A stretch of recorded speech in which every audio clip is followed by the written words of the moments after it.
Hold up, you're about to witness a legal train wreck in slow motion and, trust me, it only gets messier. Today's case centers around Mr. Crandall, a man with more driving offenses than some people have oil changes. We're talking suspended licenses, no insurance, improper plates. This man checked every box on the do not drive list. And the wild part, he's been doing this for decades, stacking violations like they're peachy men cards. The courtroom is tense, the judge is fed up, and Crandall, well, let's just say his defense boils down to, life is hard, we've got a plea deal, a judge walking us through a rap sheet longer than a CVS receipt, and a final moment where Crandall learns the hard way that the court's patience has finally run out. And just when you think it can't get worse surprise, there's a new charge waiting in the wings. So buckle in, because this isn't just about traffic violations. It's about accountability, empathy, and how far someone can push the system before the gavel comes down. Let's get into it. Good. I took the 4th of July off and got back to work. I also got sunburned. Yeah. All right, Mr. Crandall, let me see if I can get these in chronological order. I got stopped for driving suspended. Second offense in file 25791ST on April 25th. On that same day, April 25th, he was charged with driving without any valid insurance in file 25792. Then on April 13th, he was again charged driving without any insurance and driving with a suspended license. That's 25904SM. Okay, let's pause here. Did you catch that? We just got hit with a rapid-fire rundown of 4-count M4, different charges from 3 separate dates. Driving suspended, no insurance, improper plate, lather, rinse, repeat. And now, we've got a package plea deal being floated to tie all this chaos into a neat little misdemeanor bow. This is the legal version of let's just agree to disagree. Except, instead of disagreeing, Crandall's been driving illegally over and over. The judge even asks if the prosecutor was aware of a new charge from June 26th. Surprise! Another one for the pile. Now, here's the kicker. Mr. Crandall pleads guilty to 1 count of driving while license suspended, second offense, which is a misdemeanor that can cost him up to a year in jail and a $1,000 fine. The rest, poof, dismissed. Let's be honest. Is this mercy a procedural shortcut, or a sign the system's just trying to clear its docket? Let us know in the comments, because this plea deal feels like both a win and a warning. And 905ST. Then, just for extra measure, he got a new charge of driving suspended on June 26th and improper play of a registration plate.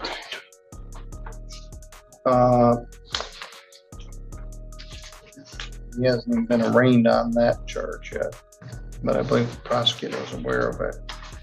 So there's a package plea agreement.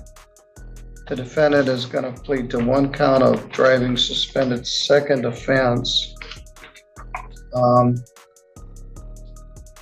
that would be in file 25791ST. And everything else would get dismissed. Is that your understanding, Mr. Gibson? Yes, Your Honor. I'm not sure if this new case was part of this. Were you aware of his June 26th case? Oh, wonderful. He did, June 26th, you said? Yes. Actually, yeah, I do remember him contacting me about that to inform me of it, but what does that have a file number? Yes, 25904SM. Okay, so it's my understanding that would be part of the package agreement. Okay. All right, 1 DWLS second to encompass everything. Driving suspended second is a misdemeanor, punishable by up to a year in jail and a fine of up to $1,000. Carries 2 points and requires that your license be suspended. You understand? I'm sorry. I was talking with my lawyer. Driving suspended second is a misdemeanor punishable by up to a year in jail and a fine of up to $1,000. You understand? Yes. All right, you're going to plead a DWLS second. in file number 251241 ST. Dismiss all other files. All right, Mr. Crandall, you heard me go through the rights several times this morning. Do you understand you have those same rights? Yes. Did anybody promise you anything to get you to plead to this? No, they didn't threaten me or anything else, please. All right, well, let me take a look at your ticket, this particular one. In that case, that was a ticket that you got Michigan Avenue Railroad Drive on April 25th. Driving suspended second, no insurance, and improper plate. 11 o'clock in the morning, Michigan Avenue and Railroad Drive, right downtown. Where were you going? I was trying to check on some mechanic work at the time. Was your license suspended at that time? I think it was. Yeah, in addition to all the ones here, you've got several in Kalamazoo. You got a September 23 case of driving without a license and you failed to pay the fine. No proof of insurance, driving suspended. 3/11 of 18, driving suspended, failed to pay a license 2016. And then these all right in a row. Right here, you can feel the judge's frustration boiling over. He says it straight. I don't get it. It's like you just don't care. And honestly, can you blame him? Crandall's racked up violations in a way that feels almost intentional. 3 stops in 40 days for the same offenses. That's not a mistake, that's a lifestyle. Then it gets heavier. Crandall opens up about his wife passing 10 years ago. He's alone. No family, just trying to survive. And suddenly, it's not just a courtroom drama, it's a tragedy. The man clearly isn't malicious. He's drowning. But here's the uncomfortable truth. Sympathy doesn't erase responsibility. The judge believes him. You can hear it in his voice. But he also draws a hard line because compassion without consequence. That's not justice. So here's the big question. Should repeat offenders like Crandall get leniency when their circumstances are clearly desperate? Or is the law, no matter what? Drop your thoughts below. We want to hear from you. I don't get it. It's like you just don't care. Oh, I care, trust me. You're driving with no insurance, no plate, and you get pulled over 3 times in 40 days for the same thing. I have no fines here in this court. I didn't see any in this thing. Let me look in here. You and I go back a long ways. 2001, driving expired.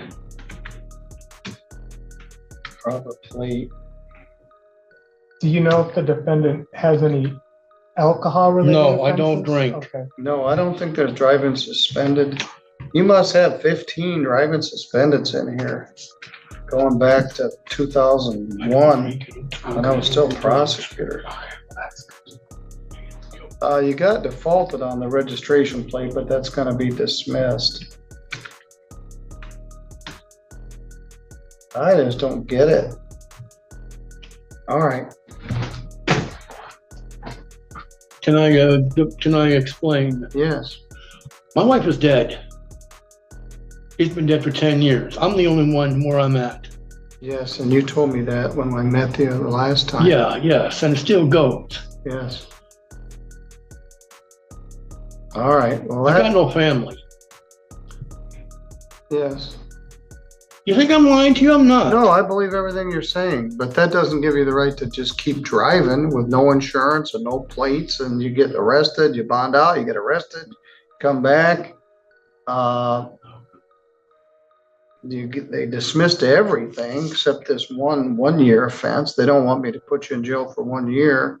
They give you a $75 crime victims' right fee, a $50 state minimum fee, $125 to by August 31/25. You're going to jail for 7 days, starting right now. I'm going to jail? Yeah, yes. You're going to stop driving a car. You owe me $125 by 8/31/25. Yeah, you're going to jail. You got unpaid tickets in Kalamazoo. You must have 12 prior driving suspended charges. You get 3 in 50 days. Yeah, it's time for jail. You've worked your way up this calendar to the top of the list.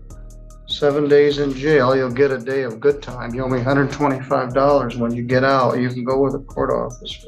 Stand up, sir. Put your hands behind your I back. don't have money right now. You don't need any money right now. You just need to go to jail. Hands behind your back. And reach your hands further behind your back.